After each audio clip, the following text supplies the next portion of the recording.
Hello and welcome to The Exchange. Today in the show we will be chatting about the cost of living and the challenge to save whilst the cost of living keeps on increasing.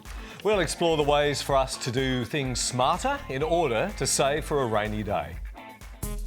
There are many philosophies behind saving money, but after we do our weekly shop and pay those annoying bills, how much money is left over for a small treat or even a holiday? As living expenses increase and wages fall behind inflation, how can individuals and families save money and manage to stay financially afloat? We're joined by Fiona Lippey, the woman behind the simplesavings.com.au website. Fiona is nicknamed Australia's personal finance guru as well as miser extraordinaire. As a young mum, Fiona understands the pressures of not having enough money and as a result has helped thousands of people around the country save money. Welcome, Fiona. Hello, good to have you. Really looking forward to chatting with you today, aren't we? Absolutely. We're also joined by Collins House Managing Director Dominic Alafaci. Dominic has over 30 years experience in financial planning. Dominic's been on the programme before and it's great to have you back. My pleasure to be here. We love having you around, Dominic. So we're really looking forward to this program because I think it's going to offer some really helpful suggestions to people. A lot of people doing it tough. Cost of living seems to be going up and not necessarily wages, keeping track with that as well. How are Australian households, Dominic, how are they keeping pace with finances at the moment? We're marginally better off than we were about 20 years ago, but not perhaps satisfying our gigantic need for more consumer goods. We seem to be setting a higher standard. If you look at a house that you buy these days, it's got to have a washing machine, air conditioning in every room, the basic house, whereas 30 years ago, you'd be lucky if you got a stove. I mean, that was sort of a real big thing if you bought a home that had a standard fitting of a stove. So our expectations have increased, but I think we're just falling behind in certain areas. Okay. And I think as well, we're coming to a place now, Fiona, you can speak into this, that people are actually looking at ways to save money. I've coined this little phrase that frugal is the new black. People are wanting to talk about how can we actually save some money, and that's where you come in. Yeah, and I have a secret. They've always been interested, but before we weren't allowed to talk about it. It was like a secret club because I called it frugal bashing. You know, you had to pretend that you were spending lots of money and you had to pretend that you were this and that. But now people are saying, yeah, I'm being frugal, it is smart to save. And that's been the real turnaround. It's a good comment. I've heard a lot of people saying recently, things are tight and they're going to get tighter from what we've been told, is it? Absolutely true. I mean, most governments around the world are broke. Australia's actually quite lucky. Our government is not quite broke yet, and they're, whether they're at the local council, state or federal, they're all trying to cut costs because their revenue stream, taxpayers, is a dwindling sum compared to those people who are living longer that we're having to supplement with, medical care and hospitals and all those. So we can't keep living on borrowed money, in other words. Absolutely. We've got to have the conversation, so it's a bit like what you said, Fiona. So I'm fascinated by Fiona's book. Yeah, tell us what actually got you started on the $21 challenge. First of all, what is it? The $21 challenge, it's a challenge to see how low you can go. In 1 week, can you make your $21, can you stretch it the whole week so you can feed your family for that week? So this is $21 just on food? Food, yep. So what are we talking about? Are we talking about starting from zero? Are we talking about stuff we've got in the freezer, stuff we've got in the pantry? It's not from zero. It is to stretch, a top-up shop. So because most people spend so much money on food, they throw out food. They don't see food that's in their cupboard. We call it ingredient blindness. If it isn't a pre-packaged food, it's not food. Yeah. So what the $21 challenge does is it gives people skills to save money. Be a little bit inventive. Yeah. That's Definitely. great.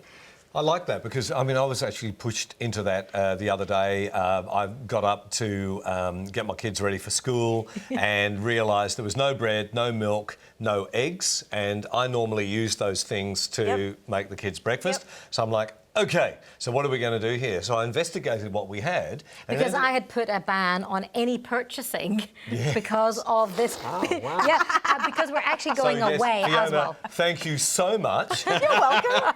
He does look a bit like Jamie Oliver, don't you agree? Yeah. He'll pull anything Well, out of when the you hear what he cupboard. came up with. So Oh, I'm I made cheese and tomato wraps because I found some wraps, cheese, tomato, made cheese and tomato wraps for the kids for breakfast, and I got to say, they were wrapped. And how did you feel about it? I felt really good. And that's the thing. The pre-processed food takes your pride away.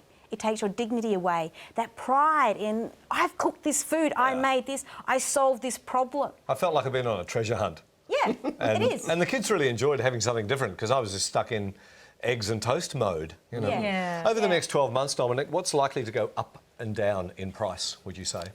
I think the cost of borrowing will eventually increase. We're at a low ebb at the moment, but I think as the world economy tends to make its way through the mire, we've got Japan, America, Europe, hopefully growing, and China. Yep. That means there'll be upward pressure on interest rates. So people with mortgages are probably going to have an interest rate rise, probably end of 2016. So I think we're all of 15. Might be a small rise, but 2016, I think we're going to have some significant rises. So no hurry to get a fixed rate interest. Look, you never at the know. moment? You never know. So my advice to people is if you've got a substantial loan, always fix half, because then you know that you've got some certainty, and it sort of leads into my boring part of my contribution today is, you know, when we're talking about saving money and doing these things, you've really got to sit down with a plain sheet of paper, draw a line down the middle of it and have variable and fixed. Things that you really can't control, like your mortgage, they're fixed, or if you're renting, or you've got repayments on various items. And the variable ones, and perhaps, you know, food's one of those, being very clever, as I've just learnt today with the fantastic savings that you can make, and, you know, clothing and all those other luxury items that we may or may not really need, but we tend to spend a lot. So do that before you do any of these ideas, to know how much you actually can save and salt agreed. away. It's working out what is a need versus a want. And one of our other challenges is called a no-spend month, where you cut back and you only do what is absolutely necessary, and that gives you your baseline. Yeah. And then you know what you can get back to, and writing it down is much better. And that whole concept of a fiscal fast, so to speak, you know, I've just found that lots of little bottles of bits and pieces, and if you travel, you go to hotels and you end up with these things. And I find this pump thing, and you just put a little bit of soap in it because the kids overuse, you know, the hand washers, whatever. But I'm finding that I'm looking back to my grandma's ideas. Where do we look for some of these best saving plans, Fiona? The grandma's ideas is an important one. Often, you know, go 10, 12 years ago when there wasn't many people doing it, I used to go to my grandma, and when I had another child, I said to her, what did you do? You had 2 kids, you had your mother-in-law, all of you living in the one house. You know, how big was your house? And she said it was a 2-bedroom. You can live in 2-bedroom too. You don't need a bigger house. And that was, you know, usually an extra room at that stage was an extra $50 a week. Keep the house small, keep the money in your pocket, and then you don't have to earn so much. And that takes a lot of pressure off a family. Is it worth saving for a rainy day? Always. You always should. The old adage of when, in the traditional days, when the chap would take his pay packet home, open it up, give it to his wife, and his wife would take out the certain amount of money. She was the one that should be running the country, not the blokes, I've got to say that, because the amount of fiscal sense that they had was just incredible. Now there's, you know, different breadwinners, and there's not the traditional male working female at home, but that concept of taking some money out before you do anything and sticking it in the jar is the rainy day. Right. And not many people do that anymore, because And we don't also get paid physically. And also for retirement as well, of course. Well, look, retirement is something that's so far in the distance for most people, and a lot of the viewers today will be thinking, you know, it's something I can put off, but you're absolutely right. You should start thinking about it as early as possible. Taking it back one step, I was always taught, if you look after the pennies, the pounds will take care of themselves. If you look after the cents, the dollars will take care. So, Fiona, you're telling us some of the ways that we can save the dollars. Then where would you put it? Dominic? Where would you put the money that we save? That's a really good question. If you're a home buyer, so you're an owner of a home and you're paying the bank back, you can't get a better rate of return for the same risk than paying off your mortgage earlier. So if you've got a discretionary dollar, an extra few $100s you've saved through being very frugal or sensible, you get an after-tax rate of return of about 6% on a home loan, and that's just phenomenal. I can't invest your money riskless at 6% after tax. Yeah, and you're nodding to that as well, Fiona, you agree? Definitely. Yeah. Yeah, I think that's very sensible advice. Often I've seen people go, you can do bigger, you can do better. It's like, no, that is the basics. That is number one. You'll get that money back. It's guaranteed. Yeah, okay. Wonderful. Great discussion. We'll be back with more in just a moment, and Street Talk right after the break.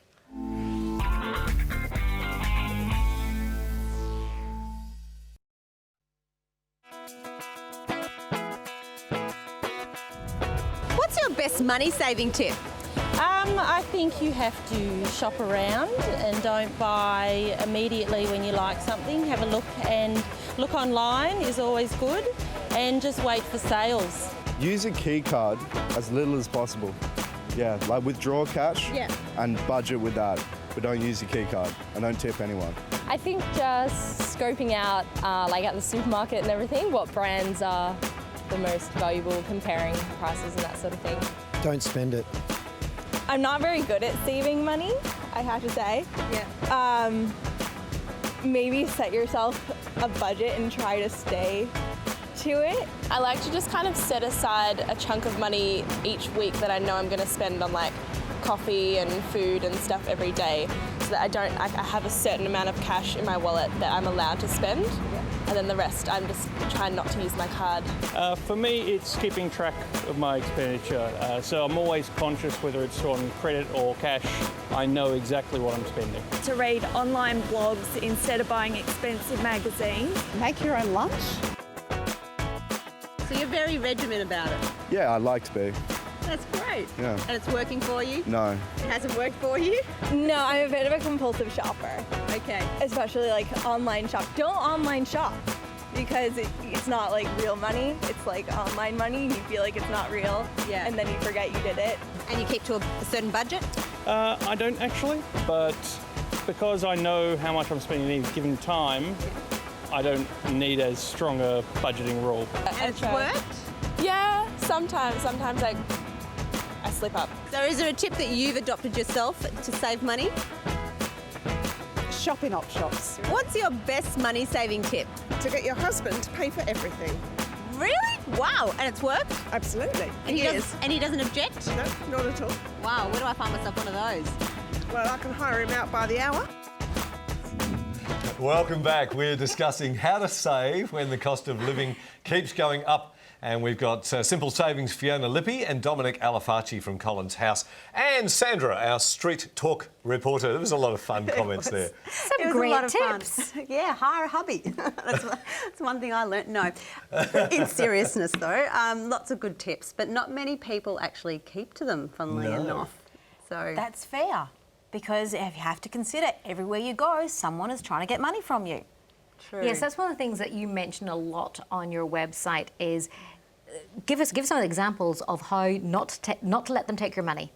Well, what we really try and encourage people to do is to become in-control consumers rather than victims. Because if you think of a supermarket, you wonder why kids have tantrums in there. Every single item in there is saying, please buy me. So you have to say no to 10,000 items on your way through the supermarket. It's tiring. So don't take your kids shopping. Actually, no, take your kids shopping and then you'll go much faster. Okay. Let me get out of here quick. Sandra, I have a question for you. Was that your Chubb vehicle behind you with all the money in it when you were interviewing those people? It's convenient, wasn't it? Did you come prepared or what? I did. She came armed. Finally, another thing that really stood out to me is that it's a consumer world in the sense that online now has given the consumer a lot more power. Yes, it to has. make those decisions, to find the best deal before actually choosing. Yeah. But the bad side of it is that they can spend so much money online and not be in control of it. Yeah, and it all comes down to whether or not you really are an in control consumer or you're a victim if you're easily led or an easy mark. But it's much more difficult these days because we're bombarded We with are. the advertising to spend, spend, spend. And it makes it, I think, more difficult for children of the noughties than children of the 60s and 70s because, you know, there wasn't that much advertising. I mean, if you look back to the history of TV, you know Graham Kennedy's famous ads, they were groundbreaking. Today, they'd be nothing. No, that's Well, they aim ads at 2-year-olds. This is when they can first recognise a brand, and that's when they first start marketing to them. Yep. You know, there are a reason why kids ask for Bob the Builder. It's not an accident. You know, the best thing you can do is to really teach your children to toughen up and understand that these things are not going to change your life. So how do you buy a no-name brand generic Bob the Unbuilder? Like, You say, sorry, darling, can't have it. They complain. Life's tough. Get over it. Move on. Just imagine it in your I household. have 4 kids. was there any of those tips that Fiona, you gave us a tip of the $21 challenge. Dominic, how much would that actually, if you want to do a little calculation, Well, how much would that actually In save? the break, I actually did it. You Stunned me. If you can save $400 a week, I think you were saving as a result of doing that, you'll save in 10 years $205,000. Wow. There's a good deposit on a house. The money adds up, and even if you're not doing a staggering. $21 challenge, we find most people can half their food bill. That's not unusual. That's really sensible. I mean, maybe doing it for the $400 is a bit tough, but maybe halving your bill would be a great start. And so Yeah, the 400's a one-off. The goal is half over time. well, even $104,000 in 10 Yeah. years' time's not It's something still- to be sneezed at. Exactly. Yeah, definitely. One of the things that was mentioned by a number of people on Street Talk were credit cards and the danger thereof. Would you say? I've got to a that, really Dominic? good tip for that. Yeah. If you spend on credit card, which we all do, keep the receipts and fill them up in your wallet. So when you open up your wallet the next time to get your credit card out, you say, gee, I've got all these fines, all these things I have to deal with, and there's a limited amount of folding money that you have if you've got any. So a lot of people throw the receipts away as soon as they buy something, and they forget that that's a promise to pay. It's not something that's free, it's a promise to pay. So you've made all of those promises to pay. Yes. And if you stick them in one place, before see how much you've you spent. see and you get worried, gee, I've made That's a lot a of great promises tip. to I'm pay. guilty. I throw them out. So I It's an probably have to interesting, stop it. an Not interesting anymore, one with you the credit don't. cards is if you suggest people cut them up, that's where we get reactions. They get quite angry and quite upset and very defensive, and the barriers go up. But we find that if you say, okay, you have to have it, but can you please put it in a block of ice? Yeah, but you know, Get an ice bucket, get a bucket, great put it in the idea. water, I stick like it in the that. freezer, and then you have to delay the purchase because you have to defrost it. But we've already spent the money. excellent. I like We've already that. spent the money by then. I think just getting back to somebody said shopping around, going to not Yeah. quite right places, looking at the different Bring back options. lay-by. Bring back lay-by. You know, so you have to think about a purchase over a time. I mean, there's so many options, and we don't have to. We shop for comfort and convenience too often, but then the comfort's not on the other side when we get the bill. But there's another one. If you look at the way it's marketed, you see pictures of ladies leaving the supermarket with masses of bags. Yes. That's as told to us as success. No, that's failure. Yeah, yeah. You know, Especially your when goal that is to bill comes leave in at with the end of the nothing. month. Yeah. Is to get through the whole store without buying anything. My That's take home success. today is going to be putting the credit card in a block of ice. like that. Thank you so much. Thank you, Sandra, for popping in. Thank you. And we'll be back with more in just a moment. You're on The Exchange.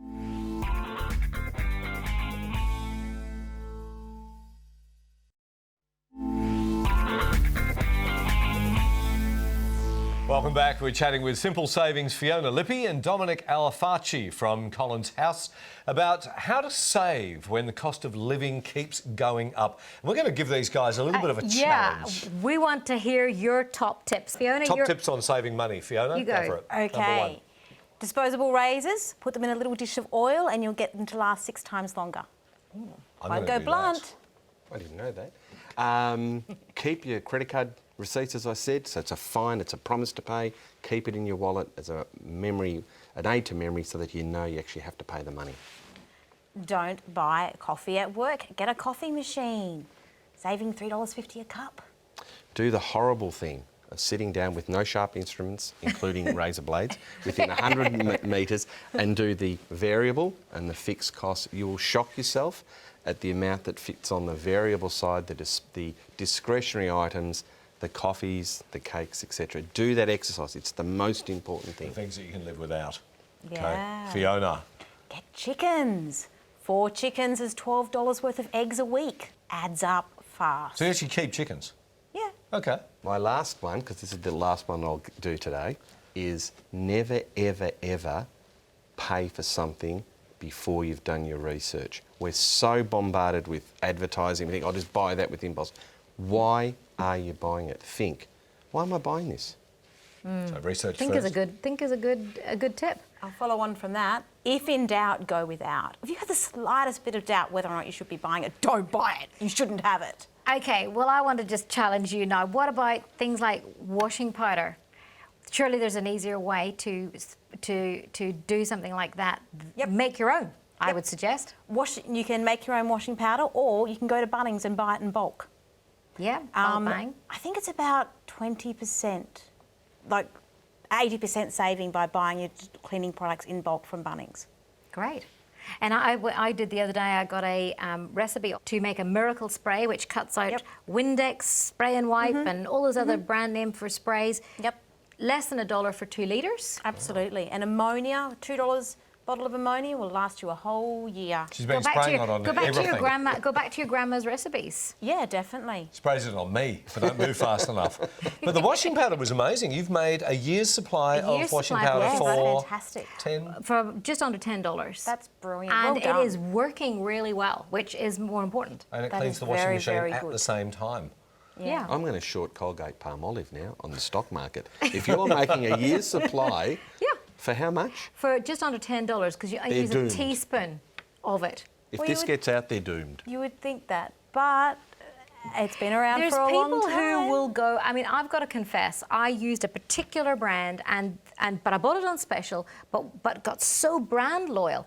And then about 2 weeks ago, I thought this is ridiculous. I got 2 cloths, wiped my face, put one in the $2 for 2 litres washing powder, and did the other in the top name brand that costs $16 a litre. Yeah.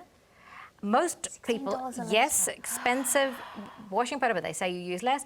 Both came out exactly the same. So once I'd done that little experiment, then I was encouraged to go and do the $10 for a year's supply experiment. It's incredible, isn't it? Because it's just the basic ingredients. And the fact is, my mother was so excited because she hasn't bought washing powder for years because she's been using these ingredients. So let's finish up really, really quickly. How often do you think families should reevaluate their finances? Once a Dominic? year, get all your credit card statements, sit down, look in the rearview Vision. mirror to see what they've actually spent on, and think about what portion of that they can do without. Yeah. Great, And great Fiona, advice. You said you look at the past to show the future. Well, if you look at the last 12 months worth of bills, you can see what your spending patterns are and your money patterns are, and you can project that forward to find out when you will and will not run out of money. There's been some really helpful stuff today, and a lot of this is going to be on our fact sheet as well. Dominic and Fiona, thank you so much for popping in on The Exchange. Thank you for having us. It's great. Thank you for watching. Please go to our website for a fact sheet as well as more information about our show. Hope you can join us next time. See you then.